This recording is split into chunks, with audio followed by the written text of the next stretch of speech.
So I'm going to do an unboxing today, and for long-term viewers, you will be surprised to know that this is my very first Parkhurst.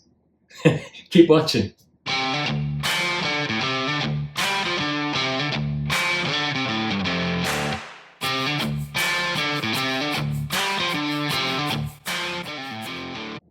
G'day, welcome back to Bootlosophy, my channel all about boots, and I'm going to do an unboxing today.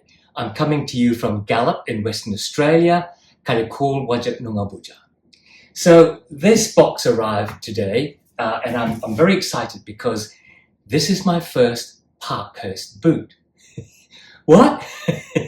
For those of you who have been in my channel for a while, you know that I love Parkhurst boots, and I can't remember how many now. I think it's very close to 20 pairs of Parkhurst boots.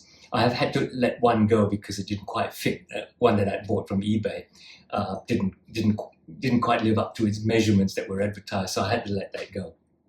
But anyway, I am actually a big lover of Parkhurst boots. I love all the shapes and designs and so on. The Richmond and Allegany in particular. But this is very new to me. It is my very first Parkhurst Elmwood Chelsea boot.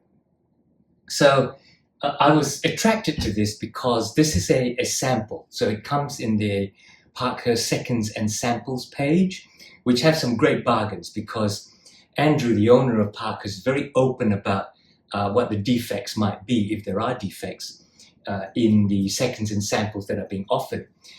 And if you've watched my channel for a while, you know that I've actually bought several seconds before. And even in the unboxings, never mind the full review, I've actually looked at it in front of you and said, I can't see anything wrong with them. I just don't understand. In this case, it's actually a sample boot. It was a factory sample. So it was made in different sizes, slightly different makeups to see what might work and how it felt and so on. So I'm expecting maybe a couple of nicks, but nothing else. I mean, it comes off the factory floor. Maybe the factory people and Andrew might have looked at it and somebody might have put it on, but that's about it. So I'm really quite pleased to have got this at that seconds price. So without much further ado, why don't I just open the box and let's get straight into it. As usual, Parkhurst comes in a shipping box, which ultimately turns out to be the shoe box. They don't have another shoe box inside, which I find, you know, it's a good tradition. You're not sort of wasting cardboard and paper and spoiling the world, I guess. So I'll just go straight into opening it. And it's usually quite a simple exercise of cutting these corners off and then just flipping it open.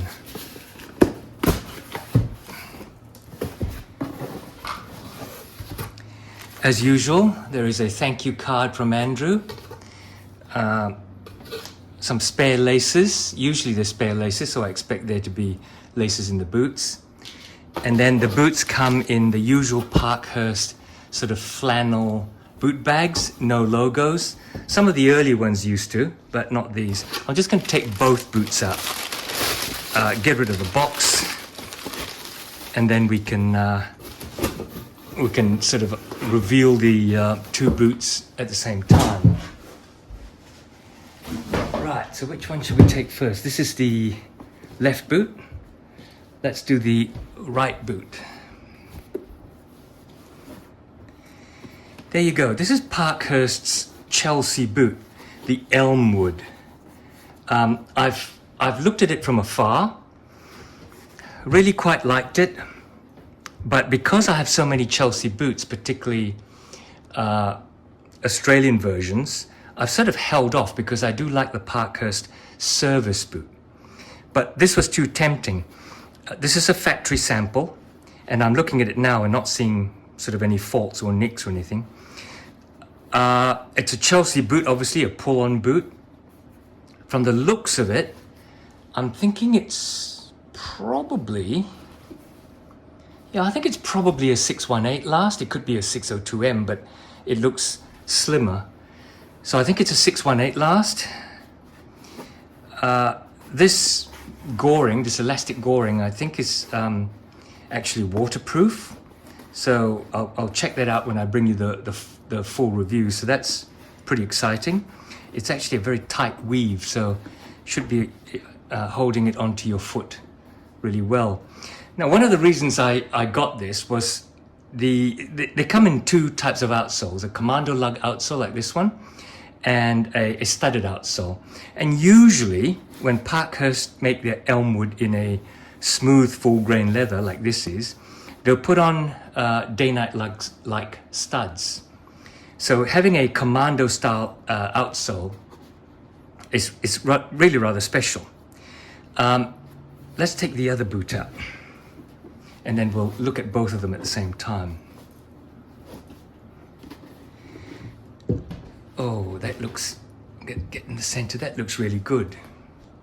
It's quite a dark color, so I'm hoping under this light you can actually see what it's like. This is Spanish tanned leather. I believe it's a full veg tan, and in fact it kind of looks like a veg tan. It's quite a firm feel to it. It's quite waxy.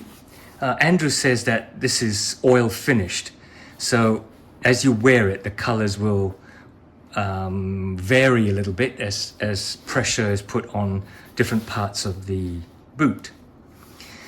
Looking at quality, well, it looks to me like the usual Parkhurst quality.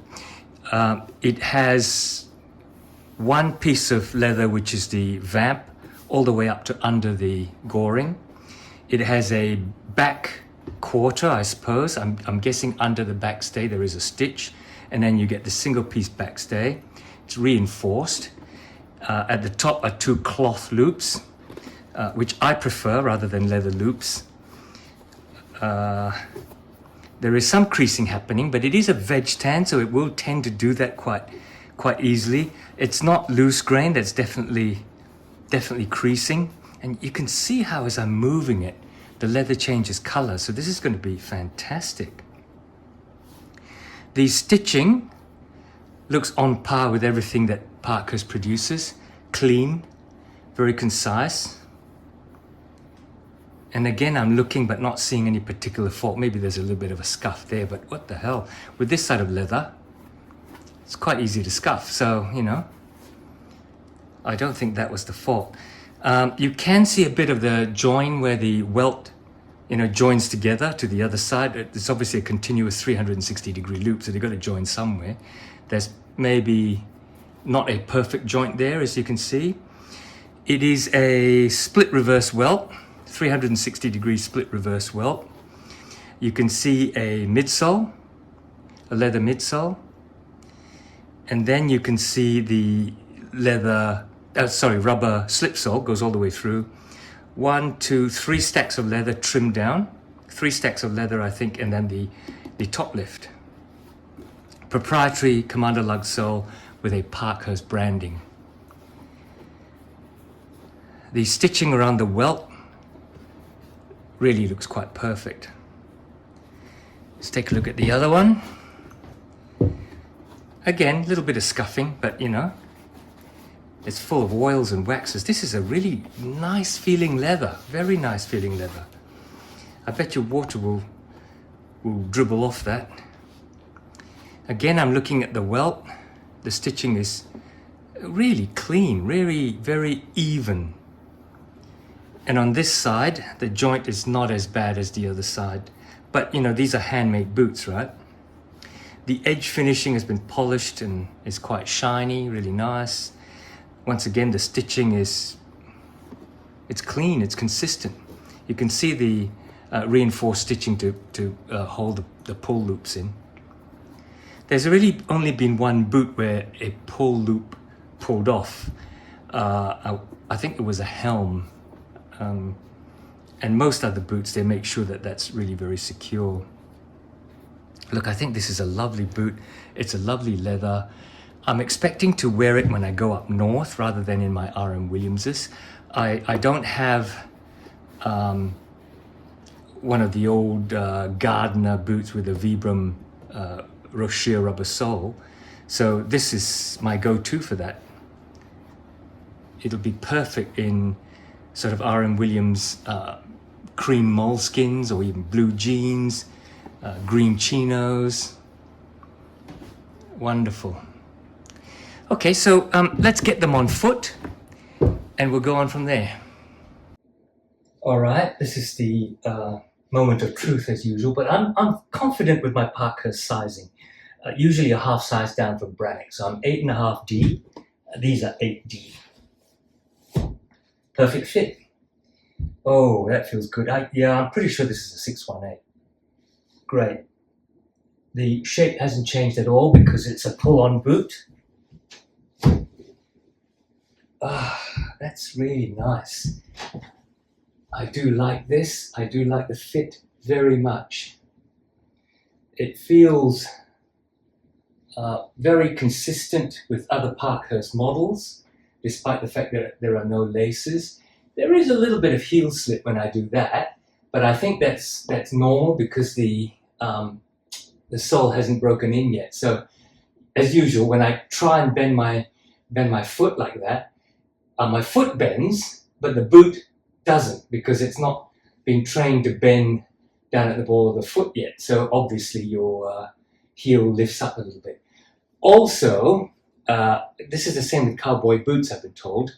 Also, with Chelsea boots, you should expect a little bit of heel slip, simply because it's the nature of the beast. It's a slip-on boot, so it doesn't have quite a lot of room to move. And you know, you'll never get a perfect non-slipping heel in a Chelsea boot. You get used to it. As long as the boot fits you snugly across the ball of the foot and fairly tightly in the heel, which this one is because of the combination last that Parkhurst uses or use. There are several of them. It shouldn't fly off your feet when you're walking. And also this tightly weaved goring helps because it just snaps your ankle together. Very nice. It feels good. You know, this is a stupid thing to say, but it feels like a Parkhurst boot. I do like it. Okay, look, let's finish off and we'll finish the unboxing video. I set up the camera and I was ready to do my outro with the summary of what these feel like. And I suddenly realized as I was about to turn the camera on, I didn't have the boots on show because they were still on my feet. They are so comfortable. I left them on my feet while I was setting everything up. So very comfortable boots, very, very comfortable, typical Parkhurst. Look, I'm going to wear these as usual for 3 or 4 weeks, maybe even a bit longer, because I'm going away and I'll pack these with me when I go up north. And then I'll bring you a full review.